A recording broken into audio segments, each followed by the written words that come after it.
महेंद्र सिंह जी गांव डराना से, और इनकी आप पुत्री इधर देखिए, आपके समक्ष ये भक्त महेंद्र सिंह जी गांव डराना से, इनकी बेटी परमिला। आज इस बेटी की शक्ल देखो, और उस दिन की अगर फोटो हमारे पास है कोई ना आपको दिखा देते तो इसकी शक्ल तो डर लग गया था। इतनी बूंदी शक्ल हो रही थी इस बेटी की, जो मुंह की हड्डी बढ़ रही, आंगड़ी इतनी लंबी लंबी नो, जो से सुना करते भूतनिया की हो जाया करें वो ऐसे। तो अब इस परिवार को जो परमात्मा ने राहत दी है, ये किस लिए दी है कि इनकी सच्ची श्रद्धा, सच्चा विश्वास परमात्मा में अटल श्रद्धा बनी रही। और ऐसे ऐसे उदाहरण और जनता को भी पता लगेगा। अब कौन पीछे रहेगा इस लूटन ने। ये आपके सामने है, इन्होंने बताया है कि ये देखो MRI है, ये मैंने बेरा भी ना था, एक्सरे कहूँ था मतलब, ये MRI है सारी। अन्यों कहते 2 घंटे में हुई थी इस बेटी की, एक एक नारे नारे अंग इस दिमाग के, माइंड के यानी शरीर के, ये सारे ये MRI है। और 1.5 इंच हड्डी बढ़ गई थी। ये बुरा हाल इस परिवार का हो रहा था। आज परमात्मा ने फ्री ऑफ कॉस्ट इस बेटी को जीवन दान दे दिया। सतगुर जो चावै सो करही, 14 कोट दूत जम डरही, ऊत भूत जम त्रास न्यवारे, चित्रगुप्त के कागज पाड़े। ये चित्रगुप्त के कागज पाड़ दिए परमात्मा ने। कहते संत शरण में आने से, सतगुरु शरण में आने से, आई टले बला, जय मस्तिष्क में सूली हो व काटे में टल जा। अभी छोरी की जान जानी थी, पैसा भी लगाना पड़ता, क्योंकि कोई नहीं रह सकता बिना पैसे लाए बिना। भाई लोग नो ना पेटा भर कदे बाद में धोखा लग गए, अगर हम ऑपरेशन करा लेते तो शायद जान बच जाती। पैसा भी लाते और बिरान मट्टी भी होनी थी। और आज परमात्मा ने वो सुख दे दिया जो भगवान का होता है। अब जाओ बेटा।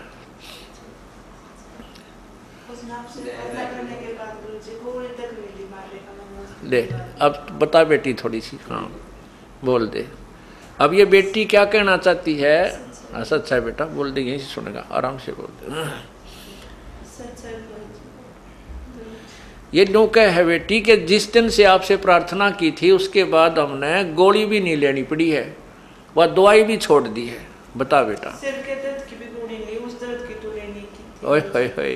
उस दिन के बाद में ना कोई गोली ना कोई ऑपरेशन, मुझे बगैर उस दिन आपकी दात मारे ठीक हो, ना कोई दर्द है ना कुछ हो। और सोजिश भी आपके जो दात गुरु जी सारी उतर गई, उतरने लगी।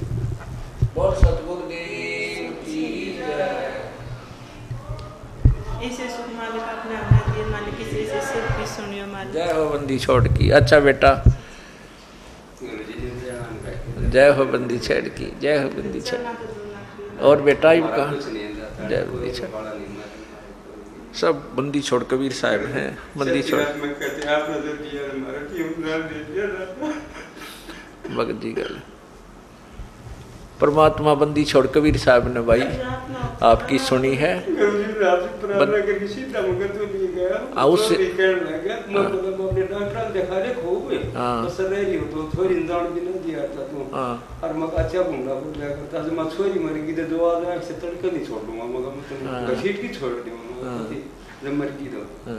और कुतरा भूत परे तो दे देवता किते को पूज ले मां कसर नहीं रियो। हां ठीक बात है। अपन गुरु जी ना करे गुरु जी प्रार्थना मगाम तो करके है। आगे तो नाम दे दिया। जय बंदी छोड़ की, जय बंदी छोड़ की। कबीर परमात्मा भाई अपने वही उन्हीं की शक्ति इस दास के माध्यम से वही कृपा बख्श रहे हैं। और जय बंदी, हाँ कितने एक के नरे सुख दे रखे भगवान। जय बंदी छोड़ की, जय बंदी छोड़, जय बंदी छोड़ की, जय छोड़। अभी आपने इस दुखी परिवार के दुख को सुना और फिर जय बंदी छोड़।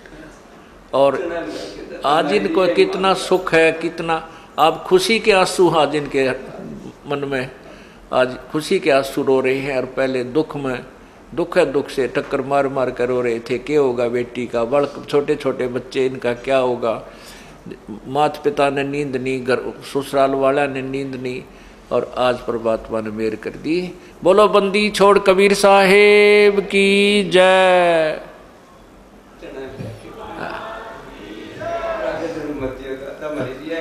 ठीक बात है, जय। अब आपको उस परमेश्वर की महिमा सुनाते हैं जो ऐसे सुख देता है, और वो स्वयं यहाँ आता है, अपनी महिमा आप ही बताता है। क्योंकि काल भगवान ने तो वो तत्वज्ञान छुपा रखा होता है, वो तो उसने कति पृथ्वी से नाश कर दिया होता है। वो केवल दंत कथाओं पर आधारित करवा देता भक्त समाज को, और वो उसी के जाल में जन्मते मरते रहें, कष्ट पाते रहें, दुख पाते रहें। क्योंकि हम इस काल के बच्चे नहीं हैं, हम इस ब्रह्म की आत्मा नहीं है। आत्मा अपने बच्चों का दुख माता पिता को ही होता है। हम कबीर परमात्मा के बच्चे हैं, हम कबीर परमात्मा की आत्मा हैं, और अपने पिता को ही दुख होता है अपने बच्चों का, वो जब दुखी देखता है। तो वो परमात्मा यहाँ आता है। हमने गलती तो बहुत भयंकर कर रखी है, जैसा कि आपको सृष्टि रचना में कई बार सुनाया है। तो फिर भी कहते हैं, एक हरियाणा में कहावत है कि माँ बाप बेटा बेटी तो हो जाते हैं विमुख, लेकिन माता पिता नहीं हो सकते। बेटा बेटी तो कुपात्र बन जाते हैं, लेकिन माता पिता फिर भी उनके सुख की कामना करते ही रहते हैं, उनको फिर भी लाइन पर लाने की चेष्टा करते हैं, शायद अब भी समझ जाएं, अब भी सुधर जाएं। इसी उद्देश्य से वो परमात्मा इस काल लोक में आता है, और काल लोक में वो कितना कष्ट उठाता है। एक तो ये आप देख रहे हो, इस दास के साथ के खेचातानी कर रखी है इन नकली संतों ने। क्यों? इनकी पोल खुला है। अभी मुश्किल माच रही है, थारी रोटी गई, जयु ज्ञान तुम्हारे अज्ञान का पता लग गया तो हैं, लेकिन ये कब तक छुपावेंगे। यह तो बात बिगड़ ली इनकी। ये राजी खुशी सरेंडर कर देंगे तो बढ़िया रहेंगे, नहीं तो जनता इन्हें गली में नहीं निकलने देगी जब सच्चे ज्ञान का पता लगेगा, और उनके द्वारा दिए गए अज्ञान से वो परिचित हो जाएंगे। ये न छुपन न जगह नहीं पाओगे। ऋषि महर्षि ये संत ये बड़े बैठे मंडलेश्वर करोड़ों लोगों को भुकाए बैठे हैं, इनको छुपने को स्थान नहीं मिलेगा। ये जुबान नहीं निकाल सकते। एक बालक के सामने भी, हमारे तत्वज्ञान परिचित बच्चे के सामने भी इनके जुबान बंद हो जाया करेगी। और ये पूरे विश्व में, अपने हिंदुस्तान भारत का पूरे विश्व में बोलबाला होगा, क्योंकि पहले ये यहीं शुरू होगा। इसके बाद फिर परदेसी लोग भी बहुत अच्छी तरह समझेंगे, क्योंकि हम एक ही पिता की संतान हैं। पूरे विश्व में एक बार लहर अच्छी आएगी। अगर ऐसा नहीं हुआ तो कुछ, अब देखो क्या हालत हो रही है। हम अपने जीवन में छोटे छोटे थे, उस समय जो आपस में प्यार था, बाण भाई की बेटी बाण बेटियों की इज्जत थी, शर्म लाज थी, कति नाश हो गया है। पैसा पैसा दिखाई देता, बेशर्मी की हद हो चुकी है। कत्लेआम होने लग गए पैसे के लिए। ना बेरा कितने डाके पड़ते हैं, मार दिए जाते हैं। 10-20 हज़ार के लिए आदमी को आदमी मार देता है। तो ये और 10-20-50 साल में तो सरेआम गलियों में निकलना मुश्किल हो जाएगा, ऐसी हालत हो जाएगी। लेकिन अब ये ज्ञान एक बार फैलेगा, फिर एक बार फिर स्थिति सेट हो जाएगी। कई हजारों वर्षों तक फिर ये नॉर्मल स्थिति रहेगी। भगवान की भक्ति करा करेंगे, भगवान से डरा करेंगे, और परमात्मा फिर हमारे भंडार भरा करेगा। ऐसे ऐसे दुख दूर कर देगा। हम गलती कर भी नहीं सकते, चाहे भूखे बैठ जावा, चाहे हम किसी से, चाहे हम कोई सुविधा में मिले या ना मिले, भगवान से डरा करेंगे। तो वो परमात्मा आकर के अपने तत्व ज्ञान और साथ में अपने वाली शक्ति को यहाँ प्रकट करता है। आपने रात्रि में सुना था, एक सुपथ सुदर्शन था जिसने पांडवों के अश्वमेध यज्ञ में शंख को बजाया था अपनी भक्ति शक्ति तक, और तब पांडवों की यज्ञ संपूर्ण हुई थी। जो ना श्री कृष्ण जी के अन्न आहार करने से, भोजन खाने से हुई थी, और न 88,000 ऋषियों के, न 33 करोड़ देवताओं के, न 9,84 सिद्धों के भोजन खाने से, 12 करोड़ ऋषियों ब्राह्मणों के भोजन खाने से भी यज्ञ पूर्ण नहीं हुई थी। तो उस सुपथ सुदर्शन ने तो कबीर परमात्मा करुणा में नाम से आए थे, द्वापर युग में उपदेश ले लिया था। लेकिन सुदर्शन जी के माता पिता नहीं मानते थे, वो आखिरी श्वास तक भी नहीं माने थे, मृत्यु को प्राप्त हो गए थे। जब सुदर्शन जी को परमेश्वर ने कहा कि सुदर्शन बेटा, अब तुझे सतलोक भेज रहा हूँ, तेरे मन में कोई किसी प्रकार की कोई कामना हो, कोई मनोकामना यहाँ की हो, मुझे बता। तो सुदर्शन जी ने कहा, है प्रभु, आपने ऐसा ज्ञान दे दिया है कि यहाँ की किसी चीज़ की इच्छा दास को नहीं रही, और जब आप आज्ञा दोगे तभी आपका दास आपके साथ साथ चलने को तैयार है। परंतु मेरे मन में एक चिंता खाई जा रही है। प्रभु ने पूछा कि वो क्या है भाई?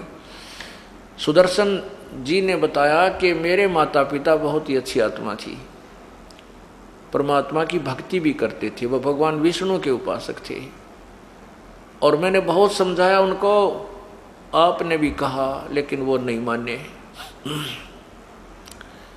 ये परमात्मा,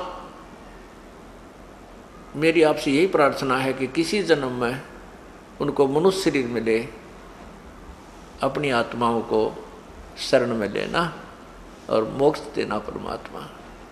तो प्रभु ने सोचा कि भाई देख काल का जाल, अब इस सुदर्शन के का मोक्ष होने का समय आया है, तो इसमें यह प्रेरणा भर दी। अब इसको माता पिता की चिंता सताओ। माता पिता जा लिए, मर लिए, कि तब भूत बने हैं, कि तब पशु बने पड़े हैं, लेकिन फिर भी वो ममता खड़ी कर दी। इच्छा दासी संत, इच्छा दासी काले की, या खड़ी रहे दरबार। कहते हैं कि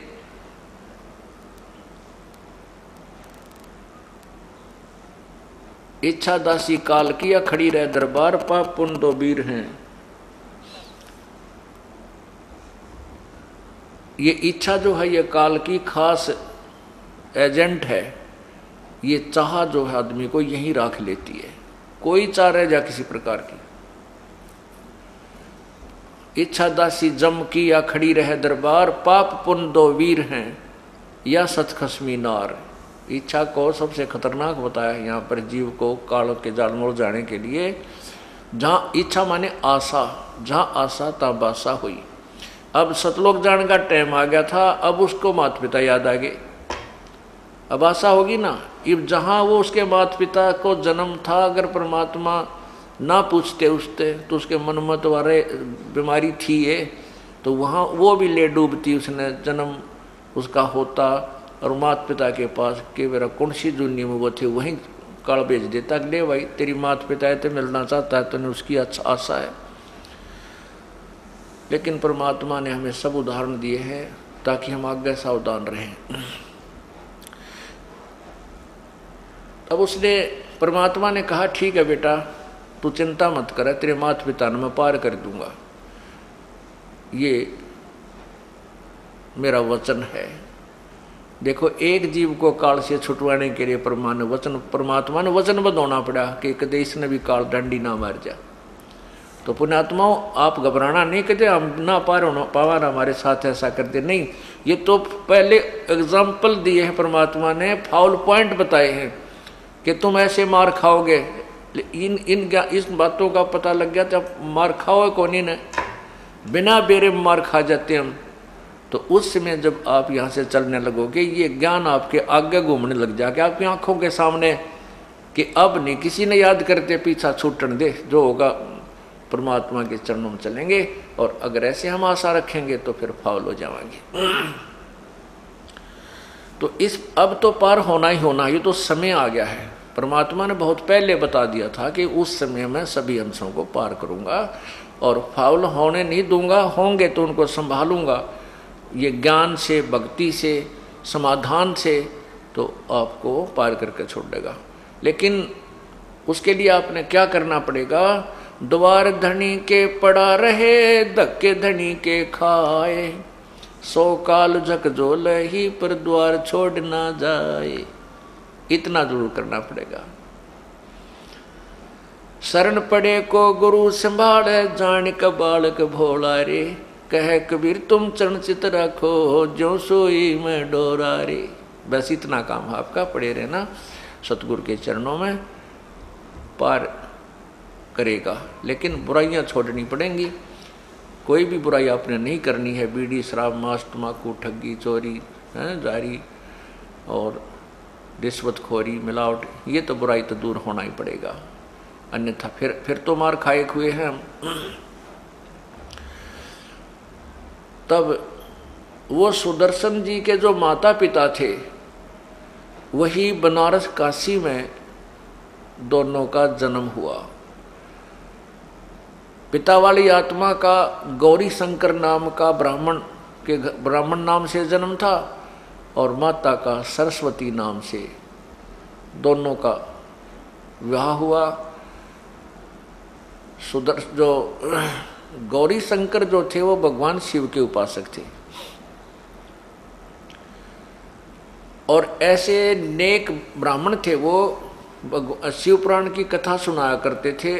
जो भी श्रोता आते उनको जो धन प्राप्त होता था उसको अपना खाने योग्य रख लेते थे, बाकी का भंडारे में लगाते, दान पुण्य करते रहते थे।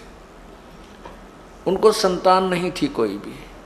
वो अन्य ब्राह्मणों की तुलना में जनता के हृदय में घने समाये हुए थे, सभी उनकी प्रशंसा किया करते थे। दूसरे ब्राह्मण लोग तो ठगी करते थे, पैसे में 500 रुपये लेंगे कथा करने के, कोई 250 रुपये लेंगे कथा करने के, इस तरह वो ऐसे करते थे। वो फरी करते थे, केवल अपना जो पूजा स्वेच्छा से को 2, 4, 10 रुपये दे भी देता तो उसको अपने गुजारे लाग रख कर बाकी बेच भंडारे में लगा दिया करते थे। इस बात से अन्य जो ब्राह्मण थे, जो कथावाचक, वो दुखी थे, उनसे ईर्ष्या करते थे। इस बात का ज्ञान उस वहाँ के मुसलमानों को पता लग गया कि इस ब्राह्मण से ये अन्य ब्राह्मण जो है ना ईर्ष्या करते हैं, इनके साथ नहीं है। तो मुसलमानों ने गौरी शंकर और सरस्वती को मुसलमान बना दिया। उनके घर में अपना पानी छिड़क दिया, छींटे मार दिए, झूठा पानी पिया दिया। तो वो ब्राह्मण जो दूसरे थे उनको पता लग गया। वो तो इंतज़ार करें थे किसी प्रकार इसका कांटा सा निकला, ये हमारे रास्ते से हट जा। उन्होंने शोर मचा दिया, डंडोरा बुनादी कर दी कि गौरी शंकर मुसलमान बन गया है, उसको जाति से डाल दिया है, उसका गंगा में स्नान करना बंद है क्योंकि वो मुसलमान हो गया है। अब वो विवश हो गया, चारों तरफ से भाईचारे ने उसको घर से अलग कर दिया। उसका नाम नीरू अली रख दिया, नूर अली, उसको नीरू कहने लगे, नूर अली को। और नीमा, वो जो सरस्वती थी, उसका नाम नियामत अर्थात नीमा कही जाने लगी, उसका नाम नीमा रख दिया। वो गंगा में स्नान करने नहीं जाते थे। स्नान करने के लिए एक लहर तारा तालाब के अंदर जाया करते थे बनारस में। लहर तारा तालाब में गंगा का ही पानी लहरों के द्वारा किनारों के ऊपर से उछल के रिस विस के उस बहुत बड़े सरोवर को भर कर रखता था, और उस तालाब में सुंदर कमल के फूल खिले हुए थे। वो नीरू नीमा के निवास से लगभग 3 किलोमीटर दूर था। एक उसमें जंगल सा होता था। वहीं पर एक बहुत से ऋषि जन भी उसमें स्नान करने जाते थे। उनमें से एक अष्टानंद नामक एक ऋषि भी उसी लहर तारा तालाब पर स्नान करने जाया करता था, और वहाँ एकांत स्थान पर बैठकर अपने पूज्य गुरुदेव रामानंद जी द्वारा बताई गई साधना को किया करता था। जिस दिन परमेश्वर ये ज्येष्ठ सुदी पूर्णमासी सुबह ब्रह्म मुहूर्त यानी सूर्य उदय होने से 1.5 घंटा पहले ब्रह्म मुहूर्त में अपने सतलोक से चलकर आए। उस समय परमात्मा का शरीर परमात्मा के शरीर का इतना तेज था, बहुत ज़्यादा तेजों में शरीर, सह शरीर परमात्मा सतलोक से आए थे।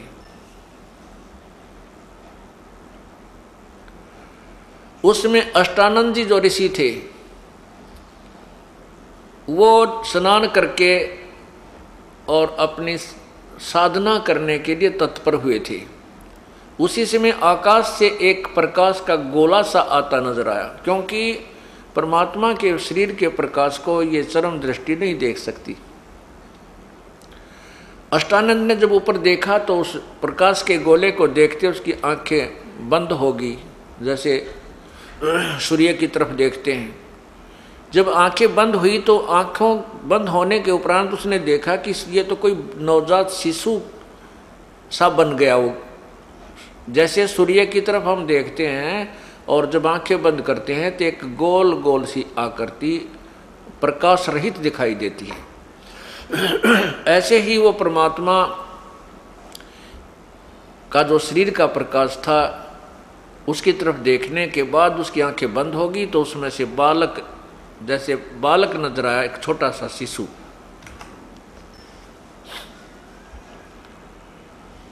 उसने दूसरी बार जब आंख खोली तो उस समय वो प्रकाश का गोला लहर तारा तालाब के एक कोने में आकर सिमट गया था। वहां कमल के फूल पर वो परमात्मा, क्योंकि बालक रूप में ही धारण करके वहां से चले थे, उनका बहुत तेजोमय शरीर था, वहां आकर परमात्मा ने अपने तेज को समेट लिया और केवल वो बच्चा ही नजर आने लगा। अष्टानंद जी ने सोचा, क्योंकि संत जन बता, ऋषि जी जो जिनके अधूरे ज्ञान है वो कहते हैं कि परमात्मा का प्रकाश दिखाई देता है, परमात्मा दिखाई नहीं देता। तो उसने सोचा कि आज हो सकता मैंने भगवान का प्रकाश देख लिया हो, गुरु जी से पूछता हूँ। तो स्वामी रामानंद जी के पास अष्टानंद जी गए, उनसे प्रार्थना की, हे गुरुवर आज मैंने एक ऐसा प्रकाश आता दिखाई दिया आकाश से, और जब मैंने उसकी तरफ देखा मेरी आंखें चुंधी आ गई, आंखें बंद होगी। आंखें बंद हुई तो मुझे उस बालक का रूप दिखाई दिया। हे प्रभु, ये मेरी कोई भक्ति की उपलब्धि है या मेरा कोई भ्रमणा है?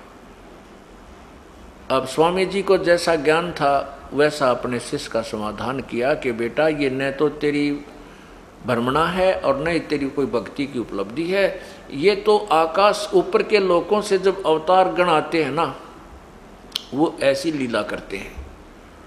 अब ये किसी माँ के गर्भ में जन्म लेगा, कोई अवतार आया है, कोई सिद्ध पुरुष आया है और कुछ दिनों में यहाँ कोई लीला करेगा अपनी। अब इनको तो इतना ही ज्ञान था कि माँ के बिना जन्म नहीं हो सकता, और उनकी छुरी कुछ हद तक ठीक भी है, क्योंकि पूर्ण परमात्मा ही एक ऐसी शक्ति है जो शरीर आते हैं जो उनका जन्म नहीं होता।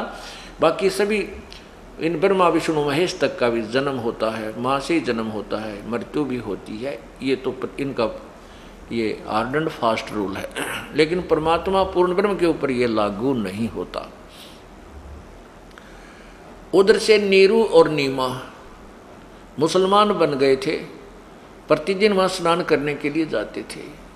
मुसलमान बने भी उनको कई वर्ष हो गए थे, 10-15 वर्ष हो चुके थे, संतान नहीं थी।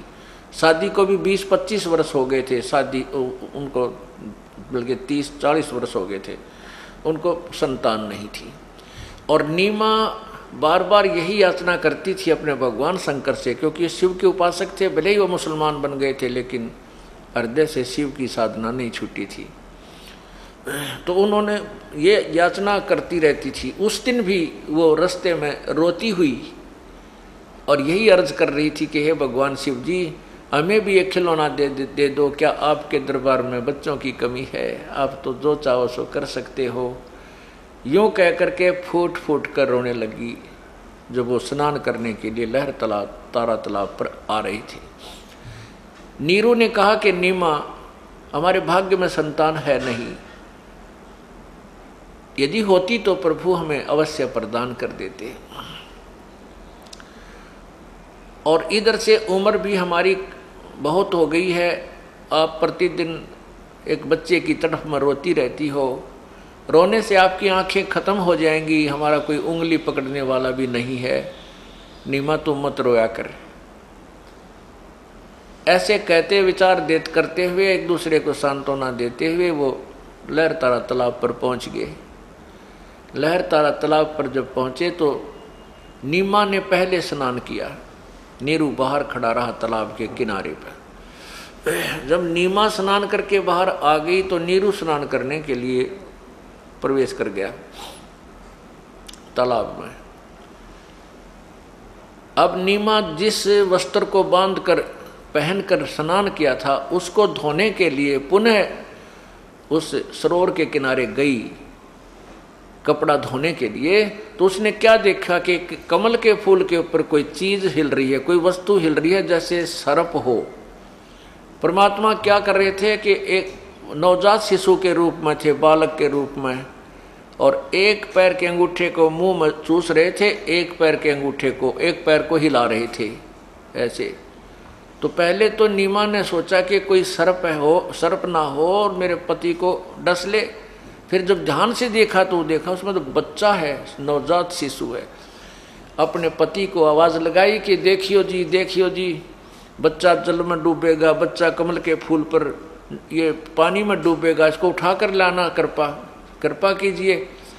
अब नीरू स्नान कर रहा था, ऐसे डुबकी लगा रहा था और कहने लगा, नीमा तू पागल होली कती, कितनी बार तुझे मना किया कि छोड़ दे इस बैम को, हमारे भाग्य में संतान नहीं है, भगवान कहाँ से देगा। अब तुझे पानी में भी बच्चे नजर आने लगे तो मेंटल होएगी। अब नीमा कहती है, फिर जोर से कसक से कहा कि मैं सच्ची कह रही हूँ, देखो तो एक बार, देखो इधर। अब जिधर वो हाथ कर रही थी, संकेत कर रही थी, अब नीरू ने भी विवश होकर देखा तो सामने थोड़ी सी दूरी पर वो बालक कमल के फूल पर विराजमान था। अब नीरू ने आओ देखा ना ताओ देखा, कमल के फूल समेत उस फूल को भी तोड़ कर साथ उठा लिया और नीमा को बच्चा थमा दिया। अब नीमा ने ओए होए जैसे निर्धन को धन पा जा और सर्प को मिल जा मणि, ऐसे उस माई ने पहले तो एक बच्चे का भाव कितना था, फिर एक सुंदर बालक, रो भी परमात्मा, ओए होए, जिसको ऋषि मुनि ढूंढ ढूंढ कर चले गए हैं, उनको नहीं प्राप्त हुए, और वो भगवान कितने दयालु हैं, अपनी पुण्यात्मा के पास स्वयं चल कर आ गए। अब जिस परमात्मा का नाम लेने आंखें बरहती हैं और कंठ भर जाता है उसके गुणों को सुनकर, जैसा भी आपने देखा एक बहन की जीवन दान दिया उस कबीर भगवान ने, और वो परमात्मा और किसी आत्मा के सीने से लगा हो, ओए होए, अब उस आनंद को जो उस बहन को प्राप्त हुआ है हम तो एस्टिमेट नहीं लगा सकते उसका। जिस परमात्मा के नामते शांति हो, आत्मा गद गद हो, प्रेम में आँखें आंसू आ जाती हैं, और वो परमात्मा, वो पूर्ण ब्रह्म एक माई के सीने से लगा हुआ बेटे के रूप में।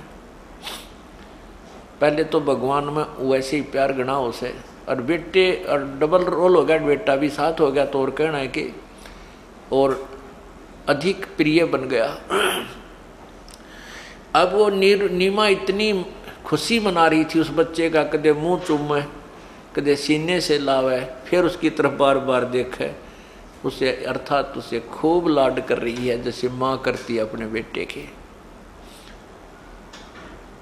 इतने में नीरू स्नान करके बाहर आया तो उसने विचार किया कि इस लड़के को यदि हम घर ले जाएंगे तो नगर के लोग हमारे पीछे पड़ जाएंगे और कहेंगे तुम किसी का चुरा के लाए हो, तुम्हारे तो कोई संतान थी नहीं, तुम कहाँ से लाए हो बताओ हमें। हम कहेंगे कमल के फूल पर पाया मिला है तो कति झूठे बताओगे, देखो झूठो, कमल के फूल पर बच्चा कभी स्थिर रह ही नहीं सकता। पहले तो हमें हिंदू से मुसलमान बना डाला, अब हो सकता हमें ये नगर निकाला दे दें, ये नगरी से ना निकाल दें और बच्चे को भी छीन लेंगे। इस दृष्टिकोण से उसने अपनी पत्नी नीमा को समझाया कि नीमा इस बच्चे को यहीं रख दे, हम नहीं लेकर चलेंगे। नीमा कहने लगी इस बच्चे के बिना मैं जीवित नहीं रह सकती, ना जाने इसने मेरे ऊपर के जादू कर दिया, मेरी जान जा सकती है, ये बच्चा मेरे से कोई ले नहीं सकता, मैं इसको छोड़ नहीं सकती। अब नीरू ने उसको समझाया कि देखो ऐसे ऐसे बात बनेगी, ना तो बच्चा रहेगा और हमें देश निकाला भी मिल जाएगा। लेकिन नीमा नहीं मानी, कहने लगी मैं इस बच्चे के साथ भीख मांग कर खा लूंगी, पर बालक न छोड़ू नहीं, या नहीं छोड़ सकती। फिर माई में बहन में एक दया गणी होती है, और नवजात बालक तो चाहे किससे का भी देख ले उससे को प्यार देती है।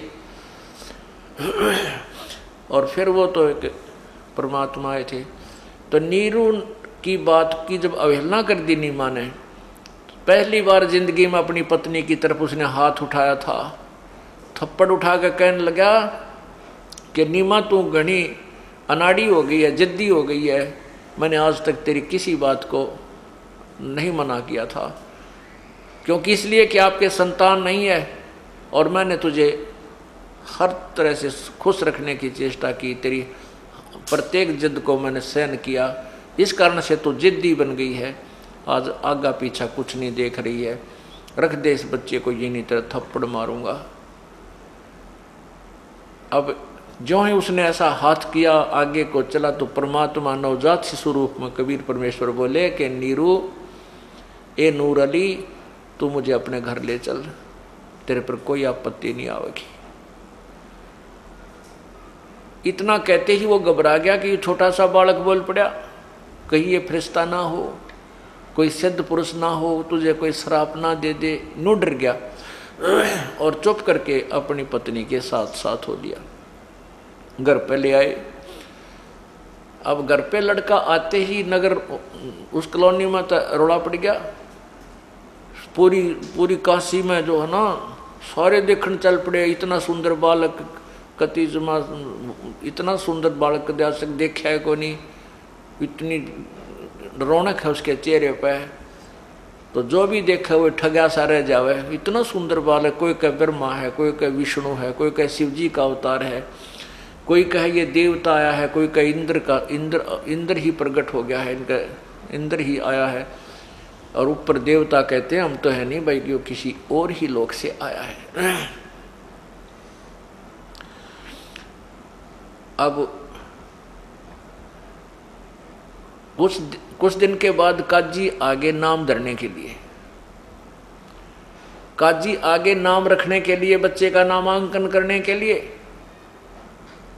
वो कैसे नामांकन करते हैं कि उनकी एक कुरान शरीफ होती है,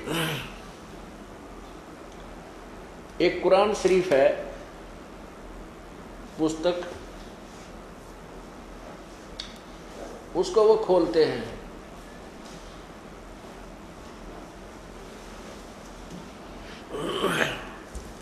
ये है पवित्र कुरान शरीफ। इसको ऐसे खोलते हैं जैसे नाम रखने के लिए कहीं से खोल देते हैं, जो भी अक्षर पहला होता है उसी के नाम पे वो बच्चे का नाम रखते हैं उस अक्षर के हिसाब से। तो उन्होंने खोला तो वो सूरत फुरकानी नंबर 25 में कबीर शब्द लिखा था। वो कबीरन शब्द लिखा था, अर्थात उसका कबीर नाम रखना था। तो काजियों ने क्या सलाह की आपस में देख करके कि भाई यो जुल्हे का लड़का, छोटी जाति का, और कबीर नाम, वो कबीर का अर्थ बड़ा कहते हैं, बड़ा यानी सबसे बड़ा कहते हैं। इस जुल्हे के बालक का कबीर नाम अच्छा नहीं लगता, सबसे बड़ा तो जुल्हे का बालक हो ही नहीं सकता। इसलिए उन्होंने दोबारा कुरान शरीफ को दोबारा बंद किया, फिर खोला। उस पृष्ठ पे पूरे पर ही कबीर कबीर कबीर लिखा था, दोनों पृष्ठों पे ऐसे खुलते ही। फिर काजियों ने और कुरान इधर उधर करके देखी था, पूरी कुरान में केवल कबीर कबीर कबीर लिखा था, बाकी लेख भी ना रहा जिस पुस्तक को वो लेकर आए थे।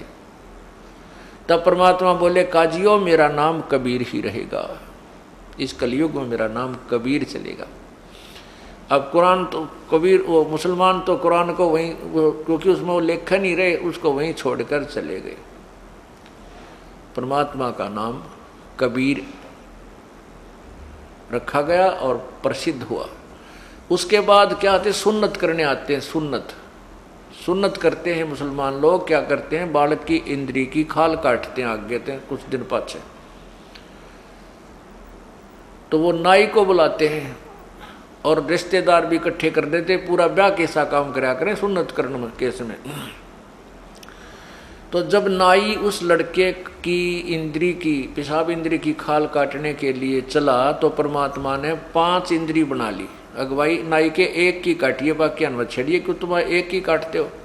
नाई का तो बुखार चढ़ गया, गेर के कैंचीर बाज लिया, भाग गया। उसका तो कई दिन में बुखार उतरा। तो वो कहने लगा मेरे बस की बात नहीं। फिर वो और भी 1-2 जाकर देखा उनने भी यही देखा। जब वो नीरू नीमा को बुला कर लाए तो नीरू नीमा आए तो लड़का सामान्य था, 5 इंद्रियां नहीं थी। तो नीरू कहती है, नीमा कहती है, तुम मेरे बच्चे को गणा बदनाम मत करो, इतनी झूठ ना बोला करो, देखियो मेरा बालक तो ठीक ठाक है। नाई भाग गया, बोड़ के नहीं आया। परमात्मा ने सुन्नत नहीं करवाई।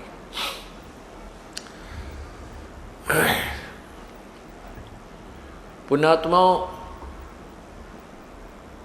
इस प्रकार परमात्मा ने अपनी लीला की। फिर जब 5 वर्ष के हो गए तो रामानंद ऋषि के साथ उन्होंने गोष्ठी की, उनका भ्रम तोड़ा। जो वेदों के पराकांड विद्वान माने जाते थे, जब परमात्मा ने अपना ज्ञान सुना तो उन्हें कह का भी पता नहीं था भक्ति के मार्ग का।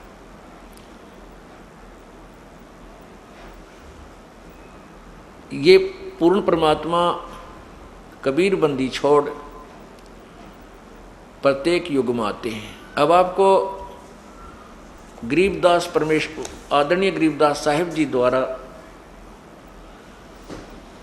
परमेश्वर कबीर साहिब की जो लीला से परिचित होने के उपरांत जो ज्ञान सुनाया था, वो कहा था, वो कुछ वाणी सुनाता हूँ। उसके बाद फिर आपको एक और अनमोल, एक अद्वितीय परमात्मा का जो चमत्कार जिसको कहते हैं, वो अभी सुनाएंगे और उनको आपके सामने पर खड़े दिखाएंगे।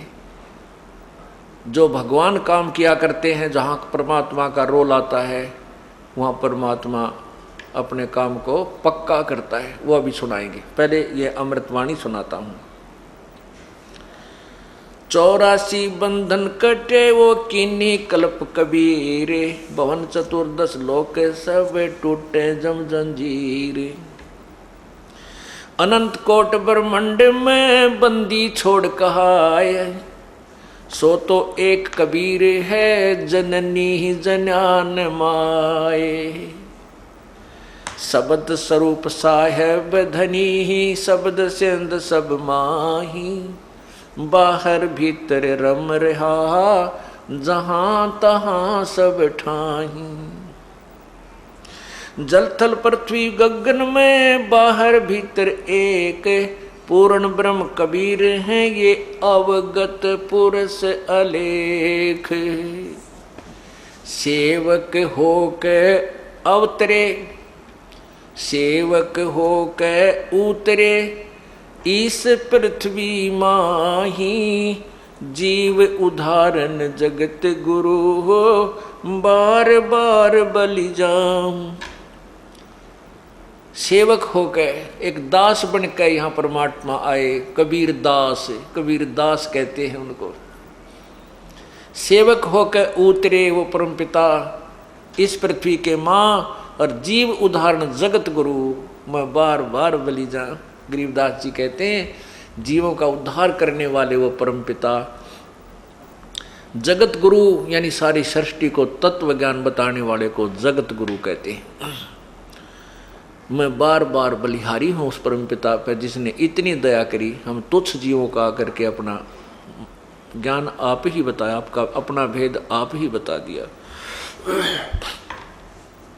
काशीपुरी कष्ट किया ये उतरे अदर आधार, मोमन को मुजरा हुआ वह जंगल में दीदार। मोमन मुसलमान को कहते मोमिन। कोट कोट किरण शशि भाने सुधिये आसन अधर विमाने, पर सतपूर्ण ब्रह्म को हुए शीतल पिंड और प्राण। नीमा ने जब परमात्मा को स्पर्श किया यानी छुआ, सीने से लगाया, तो कहते हैं उस परमात्मा के स्पर्श मात्र से ही, छूने मात्र से ही उस माता, उस बहन के शरीर में इतनी शांति होगी जिसका वर्णन नहीं कर सकते। गोद लिया मुख चूम कर हेम रूप झलकंत, जगर मगर काया कर जानो दमक पद्म अनंत। गोदी लिया मुंह चूम के, माँ ने जैसे अपने बच्चे का प्यार किया करती हैं, और उस परमात्मा की कितना सुंदर शरीर था। हेम रूप झलकंत, जैसे स्नो वाइट कहते हैं ना, स्नो वाइट यानी बर्फ जैसा सफ़ेद। हेम रूप बर्फ की तरह इतनी सुंदर सफ़ेद शरीर मालिक का था, और जगर मगर काया करे, इतना ऐसा झलक निकला थी उनके शरीर से, ऐसा इतना नूर था मालिक के शरीर का कि बहुत से पद्म झलक रहे हों। काशी उमटी गुल भया ये मोमिन का घर घेरे, कोई कह ब्रह्मा विष्णु है, कोई कह इंद्र कुबेर। कोई तो कहीं ब्रह्मा विष्णु महेश है, कोई कहीं इंद्र है, कोई कह कुबेर दिखा है हमने तो, कोई कह ये इंद्र आया है, कोई कह वरुण धर्मराय है, कोई कोई कहत ईशे 16 कला सुभान गति, कोई कह जगदीश। भक्ति मुक्ति ले उतरे ये मेटन तीनों तापे, मोमन के डेरा लिया वो कह कबीरा बापे। कितनी महिमा प्यारी गाई है गरीबदास साहिब जी ने, कि भक्ति और मुक्ति को लेकर के वो परमात्मा उतरे थे। भक्ति मुक्ति ले उतरे वह मेटन तीनों ताप, यानी ऐसी भक्ति हमें देने आए थे जिससे तीनों ताप नष्ट हो जाते हैं। जैसे ये बेटी को कितनी तकलीफ थी, ये कर्म प्रारब्ध का जो कष्ट था ये मालिक ने कैंसिल कर दिया। ऐसी भक्ति और मुक्ति वो लेकर आए, हमारे तीनों तापों को नष्ट करके सतलोक ले जाएंगे। दूध न पीवे न अनभक वो न पालने झोलंत, अदर अमान ध्यान में कमल कला फूलंत। अब और थोड़ी सी एक कथा रहती है कि परमात्मा ने दूध नहीं पिया, 25 दिन हो गए, ना अन्न खावे ना दूध पीवे। अब निम्मा दुखी होगी, ए भगवान अब ये बच्चा मरेगा, क्योंकि बच्चा 1-2 दिन 4 दिन दूध ना पीवा तो फिर तो यही उम्मीद हो जाती है तो खत्म हो जाएगा। पूरी कोशिश कर ली, अंदर दूध नहीं जान दे किसी प्रकार भी। अब वो निम्मा फिर रोवे रोवे। अब वो पुजारी थी भगवान शिव की, रो रो के उसी को याद करती थी। न्यू बोलिए भगवान इससे अच्छा तो यो ना देते पुत्र, वही बढ़िया था परमात्मा। अब लेकर देकर छीन रहे हो। पहले तो दुखी सुखी अपना जीवन हम व्यतीत कर रहे थे प्रभु, अब आपकी बेटी पर जिया नहीं जागा। यदि ये बालक मर गया तो गेल मरूंगी फांसी खा के, मैं जी नहीं सकती, मेरे लिए फिर संसार आसार हो जाएगा। इस प्रकार वो रो रो के सारी रात काटी। सुबेरा शिव भगवान अपने शिवलोक से एक ब्राह्मण रूप बना के उस नीरू के घर के सामने आके खड़ा हो गया और बोला, बेटी क्यों रो रही हो? भगवान शिव बोले, क्यों रो रही है बेटी? नीमा रोती रोती नहीं बोली, बोला नहीं गा, इतना कंठ उसका रुंधा हुआ था। शिव जी ने कहा, बेटा बता क्या बात है, क्यों रो रही है? नीमा रोती हुई कहने लगी, ब्राह्मण आप जाओ, मेरे दुख न मत सुनो, नहीं आप भी रो पड़ोगे, आप भी रोने लग जाओगे। ब्राह्मण रूप में प्रभु शिव जी ने कहा, बेटी नो ऐसे कहते हैं अपना दुख दूसरे ने बता दे, कुछ हल्का हो जाता है, हो सकता मैं कोई समाधान कर दूं तेरा। रखना तेरे लेवल का समाधान ब्राह्मण, मेरा नहीं है। फिर भी ब्राह्मण रूप में भगवान बोले, कारण बता क्या बात है, क्यों रो रही है? तब रोती रोती कहने लगी कि पहले तो हमारे संतान नहीं थी, एक दिन मैंने अपने भगवान शंकर से प्रार्थना की थी, सच्चे दिल से रोई थी। उसी दिन कमल के फूल पर मुझे ये लाल दिया था। अब शिव जी को पता भी नहीं कौन लाल दे रखा था, क्योंकि था देने वाला तो कोई और है। फिर भी हम जिसकी पूजा करते हैं, जिसको हम इष्ट मानते हैं, उसको उसकी जितनी समर्थता है वो हमें लाभ अवश्य देता है। तो उस लड़के जी पहले तो हमारे संतान नहीं थी, फिर ये पुत्र मिला है। अब ये 25 दिन का हो गया, कुछ खाता ना पीता, इसलिए रो रही हूं कि ये बालक मरेगा, मैं भी साथ मरूंगी। जीऊं नहीं कति, मैंने पक्का इरादा कर रखा है, फांसी खाऊंगी। तब भगवान शिव ने कहा इस बालक को मुझे दे बेटी। अब नीमा ने उठा कर वो बालक जो दिया भगवान शिव को, तो ऐसे गोदी में लेकर, हाथों में लेकर शिव जी ने बालक से की नज़र में नज़र मिलाई। तो कबीर परमात्मा ने कहा कि हे शिव भगवान, इस मेरी माता को कहो कि एक कुंवारी गां मंगवा ले और आप उसके ऊपर हाथ रख देना, वो दूध देने लग जाएगी और फिर वो उस दूध को मैं पीऊंगा। ऐसे 7 बार वार्तालाप भगवान शिव की और नवजात शिशु रूप में पूर्ण परमात्मा की हुई। तब भगवान शिव ने कहा कि नीरू तेरा पति कहाँ है बेटी?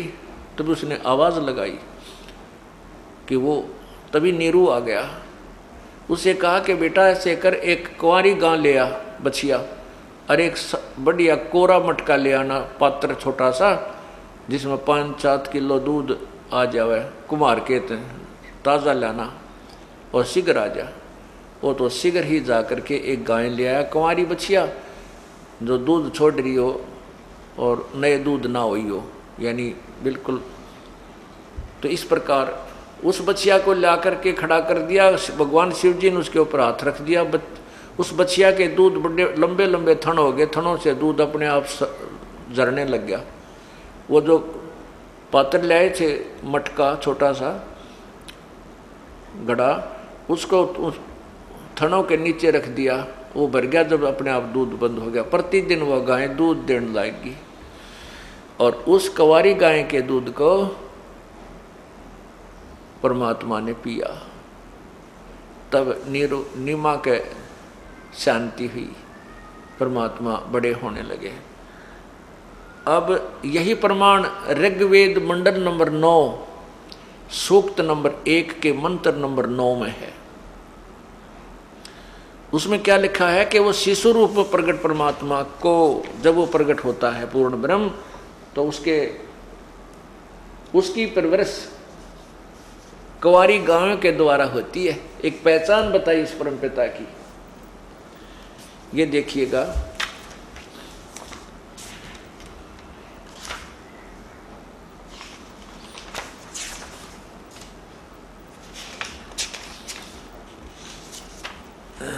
ये देखा, इन अनुवादकर्ताओं ने अनुवाद नहीं करना आया, फिर भी सच्चाई को दबा नहीं पाए। ये है ऋग्वेद 9-10 मंडल। यहाँ देखना, इधर ऋग्वेद मंडल नंबर 9 सूक्त नंबर 1 का ये मंत्र नंबर नीचे देखना 9, ये 9 है। इसमें लिखा है कि इमम माने उस, सोमम माने सोम स्वभाव वाले श्रद्धालु पुरुष। यहाँ लिखना था उस सत्पुरुष को, पूर्ण परमात्मा को। शिशुम माने कुमार अवस्था में, यानी बालकपन में ही। अभी सब प्रकार से अधन्या माने अहिंसनीय लिखा है, अधन्य माने बिना धनाई। हमारे इस हरियाणा में और खासकर रोहतक जिले में बिना धनाई गऊ ने, बिना धनाई यानी जो कभी नए दूध ना हुई हो उसको अधन्या कहा करें। बिना धनाई कह ले चाहे अधन्य कह ले, बिना यानी बिना नए दूध हुई कुंवारी। इसने अहिंसा गौएं तृप्त करती हैं यानी पालन करती हैं उस बच्चे का, ऐश्वर्य की वृद्धि के लिए। अथवा उक्त श्रद्धालु पुरुष को यहाँ भगवान लिखना चाहिए था, ऐसनीय वाणियाँ, अब वाणियाँ लिख दिया। ऐश्वर्य की प्राप्ति के लिए संस्कृत करती हैं। इसका अर्थ ये है कि जब वो परमात्मा बालक रूप धारण करता है, जब वो बालक रूप धारण करके प्रकट होता, उस समय उसकी परवरिश कुंवारी गायों से होती है। बोलो सतगुरुदेव की। अब आपको एक अनमोल कहानी सुनाता हूँ, बिल्कुल सच्ची। एक मध्य प्रदेश में भिंड जिला है, भिंड जिला है, वहाँ से कई भक्तों ने उपदेश प्राप्त कर रखा। भिंड जिले में कोई गांव है आसपास, वो जहाँ पर आए हुए हैं। वो कहाँ है, एक बार खड़े हो बच्चे। ये दोनों भाई हैं, इनकी कथा सुनाता हूँ। तुम आगे आ जाओ बेटा, यहाँ आ जाओ मेरे पास एक बार, पढ़ के मैं सुनाता हूँ। सामने ये खड़े, इनके पिताजी भी आए हुए हैं, इनके पिताजी भी आए हुए हैं क्या यहाँ पर? उनको भी बुला लो आगे को।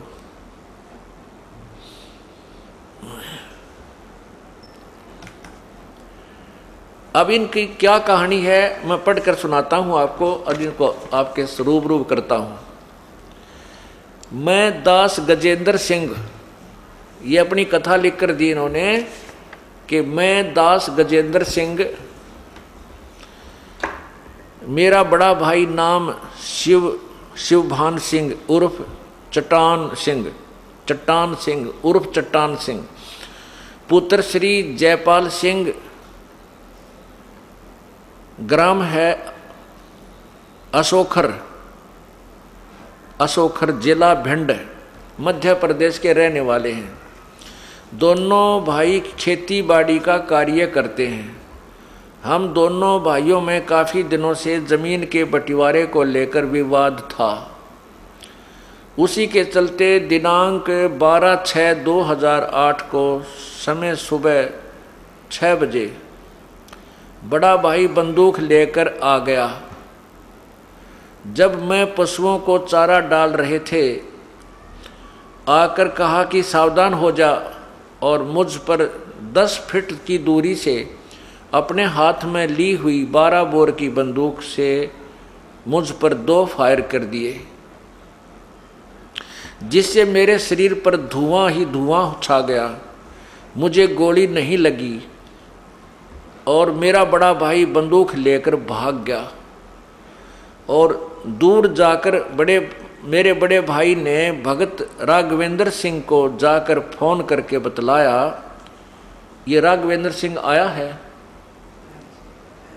उसको बुलाना।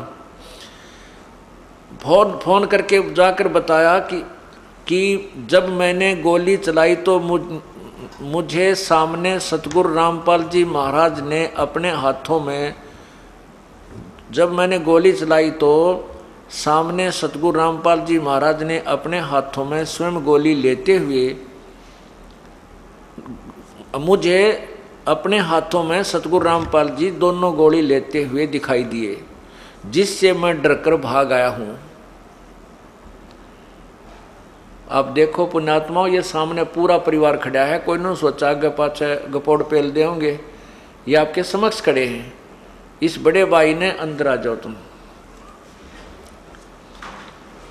इनको देखिएगा।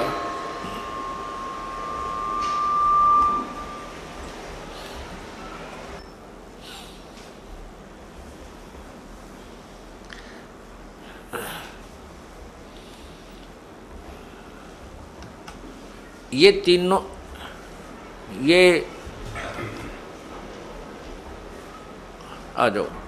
अब ये एक नंबर पर जो खड़े हैं ये इनके पिताजी हैं।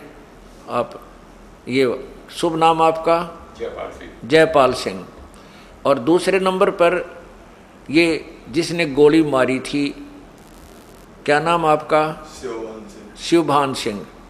और तीसरे नंबर पर ये लड़का जिसका गोली मारी थी, जिसके ऊपर अटैक किया था इस बड़े भाई ने, क्या नाम आपका? गजेंद्र सिंह। और जिसको इसने जाकर के बताई थी, ये चौथे नंबर पर, क्या नाम आपका? राघवेंद्र सिंह। अब आपके समक्ष खड़े हैं, इनका पूरा फोटो लीजिए। पुण्यात्माओं, हम बहुत पहले सुना करते थे परमात्मा ऐसी लीला कर देता है। इनने सबने उपदेश ले रखा, भाई ने भी, पिता ने भी, पूरे परिवार ने भी, माता जी ने भी, और इस भाई राघवेंद्र सिंह, वहाँ काफ़ी शिष्य हैं परमात्मा के। अगर ये भगवान की शरण में ना होते, अब ये शिवबान सिंह तो जेल में पड़ा होता, 20 साल की उम्र कैद होती, और ये राजेंद्र सिंह, गजेंद्र सिंह की मृत्यु हो जाती, पूरे परिवार उजड़ गया था, और ये माया यहीं रह जाती और घर का नाश हो जाता है। परमात्मा अपने बच्चों की ऐसे रक्षा करता है। अब इसने क्या बताया है, हाँ भी आप बताइएगा। आपको फोन किया, हाँ इसके देख, इसकी तरफ कर, हाँ जा, आजा बेटा यहाँ आजा। मतलब फायर करने के बाद उन्होंने मुझे तुरंत फ़ोन किया हाँ कि गजेंद्र को तो परमात्मा ने बचा लिया। स्वयं आपके रूप में परमात्मा आए थे, जो कि अपने हाथ में गोली उन्होंने हाथ से ले ली थी, जो गोली इन्होंने फायर किया था। बोलो सतगुरुदेव की। और ये तुरंत ही भाग लिए, मतलब गोली लेके ये बंदूक लेकर भाग गया। हाँ, और तुरंत ही उसी समय हाँ ये दोनों लोग हाँ आपकी शरण में आए। 13 तारीख को आपके पास आ गए थे। ये 12 तारीख की बात है। अब आप बताओगे कुछ? हाँ बताओ, आपने क्या देखा? आपने देखा वहाँ? हाँ, हम तो वहाँ खड़े थे। हाँ देखिए, पास में ही खड़े थे। हाँ हाँ तो सुबह ये आया लड़का, बड़ा वाला। अच्छा, तो उसने जो है आके सेट करे को। इन्होंने कहा हुआ कि मेरी ज़मीन तुमने जो लिए छोटे वाले ने। हाँ तो इसने आगे आ जाओ थोड़े से। ये लेके बंदूक, हाँ और सुबह आके इन्होंने फायर शुरू कर दी। मम्मी ने इनको पकड़ा, अच्छा बस वो क्या पकड़ लेती, उनको नहीं डांट पाया उन्होंने। हाँ इन्होंने फायर कर दिए, अच्छा, और फिर फायर करके और ये से भागे आया। 2 फायर करे। 2 फायर करे। हाँ, उसमें कैसा लगा? उसमें वो एकदम पूरे में शरीर में धुआं सा निकला। हाँ, धुआं सा निकला, और गोली का पता नहीं कहाँ। जय बंदी छोड़ की, गोली का पता नहीं। सतगुरुदेव की जय। जय। और भाई गजेंद्र सिंह, आप आइए, आपको कैसा महसूस हुआ जब इसने गोली चलाई? हमें कुछ भी पता नहीं चला, मालिक ने एकदम सावधान कर दिया था जैसे। हमें कुछ भी नहीं मालूम कि मेरे साथ क्या हो रहा है। जब भाई भाग गया उस टाइम पे मेरे को पता चला।